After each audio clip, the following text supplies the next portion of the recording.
Varicose veins కి సరైన చికిత్స కోసం సంప్రదించండి ఎవిస్ హాస్పిటల్. నమస్కారం, వెల్కమ్ టు సుమన్ టీవీ. నేను గీతాంజలి. ప్రస్తుతం మనతో పాటు ప్రముఖ జ్యోతిష్యులు బ్రహ్మశ్రీ నందిభట్ల శ్రీహరి శర్మ గురువు గారు ఉన్నారు. వారితో మాట్లాడదాం. గురుగారు నమస్కారం అండి. వాగర్థావివ సంపృక్తౌ వాగర్థ ప్రతిపత్తయే జగతః పితరౌ వందే పార్వతీ పరమేశ్వరౌ. సదాశివ సమారంభాం శంకరాచార్య మధ్యమాం అస్మదాచార్య పర్యంతం వందే గురు పరంపరాం. ఆదిత్యాయ చ సోమాయ మంగళాయ బుధాయ చ గురు శుక్ర శనిభ్యశ్చ రాహవే కేతవే నమః. శృంగేరి జగద్గురు పీఠాధిపతులకి కంచి పీఠాధిపతులకి నమస్కారములు తెలియజేసుకుంటూ కార్యక్రమాన్ని ప్రారంభిద్దాం. గురుగారు, కార్తీక మాసం ఏదో ఒక విశేషం ఉండే ఉంటుంది. ప్రతి ఒక్కటి చాలా విశేషమైన రోజులు. అప్పుడు ఎలా అసలు పూజను చేసుకోవాలి, దీపాలు ఎలా వెలిగించాలి, శివాలయానికి ఎలా వెళ్ళాలి, ప్రదక్షిణ ఎలా చేయాలి, ఇవన్నీ మాకు చెబుతూ వచ్చారు. ఇందులో భాగంగా ఇక అప్పుడే కార్తీక మాసం అయిపోతుందా అని అనిపించింది. 4వ సోమవారం 25వ తారీఖున 4 కార్తీక సోమవారం. ఆ రోజున ప్రత్యేకించి ఏమన్నా పూజా విధానం అంటూ ఉందా? ఎలా చేసుకోవాలి పూజ? దీపాలు ఏమన్నా ఆ రోజు వెలిగించాలా? అసలు పూర్తిగా ఉదయం లేచిన దగ్గర నుంచి సాయంత్రం వరకు 4వ సోమవారం ఎలా పాటించాలి? కార్తీక సోమవారం ఇక చివరి దశకు వచ్చేసింది అన్నట్టుగా. ఇక 4వ సోమవారం అతి దగ్గరలో ఉండిపోయింది. అంటే ఇన్నాళ్ళ వరకు కూడా పరమేశ్వరుని ఆరాధనలో తరించిపోయినటువంటి భక్తజనానికి అయ్యో ఇంత తొందరగా ఈ కార్తీక మాసం అయిపోతుంది, ఇక మిగిలింది ఒక్క సోమవారమే కదా అని చెప్పి ఇంకా అత్యంత భక్తి ప్రపత్తులతో ఈ యొక్క కార్తీక సోమవారాన్ని జరుపుకునే వాళ్ళు కూడా ఉన్నారు. చాలా మందికి మహిళలకి కూడా అనేక రకాలుగా అడ్డంకులు వచ్చిన వాళ్ళు, మైల వచ్చిన వాళ్ళు, కార్తీక మాసంలో సరిగ్గా ఆచరించలేకపోయామే, ఈశ్వరుని ఆరాధన చేయలేకపోయామే అని బాధపడేటువంటి వాళ్ళు, ఇక ఇంకా ఎన్నో రకాలు చెప్పినా ఆ ఈశ్వరుని అనుగ్రహం పొందాలనే తపన ఉండి ఇంకా చేస్తే బాగుండు అనుకునేటువంటి వాళ్ళకి ఇక ఈ కార్తీక ఆఖరి సోమవారం చాలా పర్వదినంగా చెప్పవచ్చు. ఎందుకనంటే ఇక దశమి తిథి, ఆ రోజున కృష్ణ దశమి తిథి, పైగా రవి నక్షత్రమైనటువంటి ఉత్తర నక్షత్రం ఉన్నటువంటి రోజు సోమవారం అవ్వడం అంటే రవిచంద్రుల సమాగమం. సోమవారం చంద్రుడికి సంబంధించిన రోజు. ఆ రోజు ఉన్నటువంటి నక్షత్రము ఈ యొక్క ఉత్తర నక్షత్రం అంటే రవికి సంబంధించింది. దశమి తిథి విజయానికి సంబంధించింది. కాబట్టి ఏ సంకల్పంతోనైతే ఈ ఈశ్వరుని ఆరాధన ఆ 4వ సోమవారం రోజున చేస్తారో అటువంటి వాళ్ళకి ఆ సంకల్పంలో విజయం లభిస్తుంది. విజయాన్ని పొందాలి, ఈశ్వరానుగ్రహాన్ని పొందాలనుకునే వాళ్ళు కనీసం ఈ ఆఖరి ఇప్పటి వరకు ఈశ్వరుని దేవాలయం చూడలేదు అనుకునే వాళ్ళు కూడా ఈ కార్తీక సోమవారం ఆఖరి సోమవారం 25వ తారీఖు రోజున వచ్చేటువంటి సోమవారం రోజున చక్కగా ఎవరైతే ఈ ఈశ్వరుని ఆరాధన చేస్తారో వాళ్ళకందరికీ కూడా మంచి జరుగుతుందమ్మా. ఎందుకంటే శివానుగ్రహం అనేటువంటిది అతి దుర్లభమైనది ఏమీ కాదు. ప్రతి సామాన్య మానవుడు అనగా ఎరుకల వాడైనటువంటి తిన్నడు కూడా శివానుగ్రహాన్ని పొంది కైలాసం ముక్తి పొందాడు. కాబట్టి ఈ ఈశ్వరానుగ్రహం పొందడానికి కులమత విచక్షణ అంటూ లేదు. ఇతర మతాల వాళ్ళు కూడా ఈశ్వరుని ఆరాధించి పొందిన వాళ్ళు ఉన్నారు. మరి ఆ రోజున ఎలా చేయాలండి పూజ?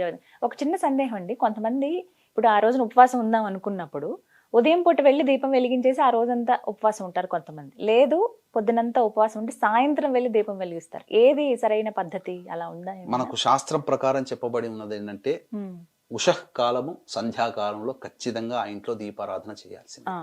కాబట్టి ఉదయాన్నే బ్రహ్మముహూర్తంలో మనం నిద్ర లేచిన తర్వాత కాలకృత్యాదులన్నీ తీర్చుకొని ఉదయం 4 to 5 మధ్యలో శివ పరివారం పటానికి చక్కగా పూలమాల వేసి అవకాశం ఉంటే శివలింగానికి అభిషేకం చేసుకోవాలి. అన్ని రకాల ద్రవ్యాలతో, ఎన్ని రకాల రసాలు దొరికితే అన్ని రకాల పళ్ళ రసాలతో ఆ రోజున అభిషేకం 4వ సోమవారం అత్యంత వైభవోపేతంగా చేసుకోవచ్చు. ఆ విధంగా అష్టదళ పద్మం వేసి శివలింగం పెట్టిన తర్వాత 3 తమలపాకులు పెట్టి ఆ 3 తమలపాకుల మీదుగా ఆ 3 తమలపాకులో పసుపు కుంకుమ పుష్పములు జల్లి, పుష్ప రెక్కలు లేదా పుష్పములు జల్లి అప్పుడు శివలింగం పెట్టి ఆ శివలింగానికి కనుక అభిషేకం చేయించిన తర్వాత, లేదా అభిషేకం చేసుకోలేని వాళ్ళు ఆ శివ చిత్రపటానికి నమస్కారం చేసుకొని ముందుగా గణపతి ఆరాధన చేసుకోవాలి. గణపతిని అన్ని వేళలా ఏ పని చేసినా నమస్కారం చేసుకొని గణపతి యొక్క అనుజ్ఞ తీసుకొని శివానుగ్రహం కోసం శివ సహస్రనామ పారాయణం అనేటువంటిది చేయండి. శివ సహస్రనామ పారాయణం. ఈ శివ సహస్రనామ పారాయణం చేసిన తర్వాత ఆ రోజంతా కూడా ఉపవాసం ఉండవచ్చు. ఉపవాసం లేని వాళ్ళు అనగా శరీర సహకరించిన వాళ్ళు భోజన పదార్థాలు తీసుకొని అనగా సాయంత్రం 5 గంటలకల్లా మళ్ళీ కాలకృత్యాదులు తీర్చుకోవాలి, స్నానం ఆచరించాలి. ఈ 5 గంటలకి భోజనానికి, 5 గంటల సమయానికి భోజనానికి మధ్య 4 గంటల వ్యవధి ఉండాలి. అంటే తీసుకున్న ఆహారం పచనం అయిపోవాలి, జీర్ణక్రియకి వెళ్ళిపోవాలి. ఆ 5 గంటలకు స్నానం ఆచరించి సంధ్యా సమయం ఎంత, 6 గంటల 14 నిమిషాలు ఎంతో ఉంటుంది సూర్యాస్తమయం. ఆ సూర్యాస్తమయానికల్లా దేవాలయానికి చేరుకొని ముందుగా నవగ్రహాల చుట్టూ శివాయ నమః అంటూ 27 ప్రదక్షిణలు చేసిన తర్వాత శివాలయంలో మారేడు దళాలతో కానీ, శంకు పుష్పాలతో కానీ, గన్నేరు పుష్పాలతో కానీ, నందివర్ధన పుష్పాలతో కానీ, చామంతి పుష్పాలతో కానీ, ఇలా ఏవైనా కానీ సకలమైనటువంటి పుష్పాలతో, పూజకి పనికొచ్చే పుష్పాలతో స్వామివారికి అర్చన జరిపించినట్లయితే తప్పకుండా శివానుగ్రహం కలుగుతుంది. ఆ రోజున ఆ విధంగా చేయాలి. ఇక ముఖ్యంగా శివాలయానికి ఉదయము సాయంత్రం వెళ్ళవచ్చునమ్మా. కాబట్టి ఆ రోజున శివాలయం చుట్టూ శివ ప్రదక్షిణ చేయాలి. ఈ శివ ప్రదక్షిణ సందర్భంగా మనం ఇదే సుమన్ టీవీలో శివాలయ ప్రదక్షిణ ఏ విధంగా చెయ్యాలనేటువంటిది మనం వీడియో చేసి ఉన్నాం. ఆ వీడియోని వీలైతే కింద డిస్క్రిప్షన్ లో ఇచ్చే ప్రయత్నం చేద్దామమ్మా. అది అది క్లిక్ చేయగానే ఇప్పుడు వీక్షించేటువంటి ప్రేక్షకులు ఈ వీడియో చూస్తుంటారు కదా, కింద ఆ శివాలయ ప్రదక్షిణ ఇలా చేయాలి లేదా ఎలా చేయాలనేటువంటి యొక్క నియమం ఉంటుంది. ఆ క్యాప్షన్ ని మీరు క్లిక్ చేస్తే ఖచ్చితంగా ఆ వీడియో మీరు చూస్తారు. ఆ వీడియో చూసిన విధంగా శివాలయ ప్రదక్షిణ చేస్తే, ఒక ప్రదక్షిణ చేస్తే అలా 10,000 పర్యాయాలు శివ ప్రదక్షిణ చేసిన ఫలితం కలుగుతుంది.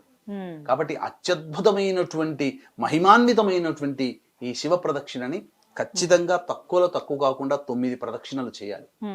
లేదు ఇంకా శక్తి ఉంది 41 చేయండి, 108 చేయండి. 108 ఇంటూ 10,000 అంటే ఎంతమ్మా? 10 కోట్లు. అసలు ఊహించలేము. కాబట్టి అటువంటి ప్రదక్షిణలు మనం శివ ప్రదక్షిణ చేసినటువంటి ఫలితం వల్ల కలుగుతుంది. కాబట్టి అవకాశం ఉన్న వాళ్ళు ఈ విధంగా చేయండి, తప్పకుండా శివానుగ్రహం కలుగుతుంది. ఇక ఈ కార్తీక మాసంలో మిగిలి ఉన్నటువంటి ఆఖరి సోమవారం తర్వాత కార్తీక బహుళ త్రయోదశి రోజున వచ్చేటువంటి చతుర్దశి సమాగమంలో వచ్చేటువంటి మాస శివరాత్రి. ఇక తరువాత వచ్చే అమావాస్య కూడా చాలా ప్రభావవంతమైనది. ఆదివారము అమావాస్య కలిసి వచ్చింది. కాబట్టి వీక్షించేటువంటి ప్రేక్షకులకి ఆదివారం అమావాస్య సందర్భంగా జాతకరీత్యా విద్య, వివాహ, ఉద్యోగ, దాంపత్య, సంతాన, అనారోగ్య సమస్యల నివారణకి మరియు వృషభ, మిథున, కర్కాటక, సింహతుల, వృశ్చిక, మకర, కుంభమీన రాశిలో జన్మించిన వారికి శనిదోష పరిహారార్థమై సర్వదోష నివారణ పూజలు, హోమాలు పర్ హెడ్ 1,500 రూపాయలకి చేయించడం జరుగుతుంది. అవకాశం ఉన్న వాళ్ళు కార్యక్రమ తదనంతరం కాంటాక్ట్ చేసి పూర్తి వివరాలు తెలుసుకోవచ్చు. ఈ విధంగా అమావాస్య రోజున కూడా ఈశ్వరుని ఆరాధన చేయవచ్చు. అత్యద్భుతమైనటువంటి రోజులు ఈ కార్తీక మాసం అంతా వచ్చి ఉన్నాయి. ఇప్పుడు సోమవారం రోజు సాయంత్రం ఉపవాసం విరమిస్తారు కదండి, అప్పుడు ప్రధానంగా తీసుకోవాల్సిన ఆహారం అంటే ఏదైనా నియమం ఉందా?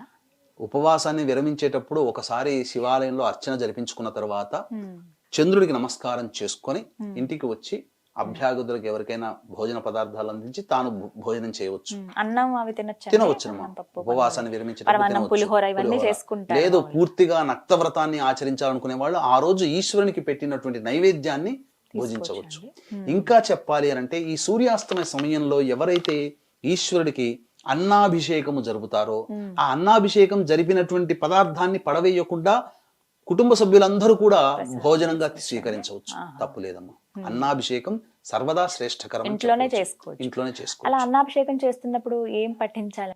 శివనామాన్ని పఠిస్తూ అన్నాభిషేకం అంటే ప్రెషర్ కుక్కర్లో అయితే ముద్దగా అవుతుంది, గంజి వార్చినట్లయితే మల్లెపూలలాగా పొడి పొడిగా అవుతుంది. చల్లారిన తర్వాత ఆ విధంగా చేతులతో తీసుకొని ఇలా భస్మాన్ని ఏ విధంగానైతే అభిషేకం ఇలా చేస్తామో ఆ స్వామి వారిని కూడా ఇలా అభిషేకం చేస్తుంటే ఆ శివలింగం మీద పడుతున్నప్పుడు సందర్భంలో శివ శివ శివ శివ అనుకుంటూ చేయాలి.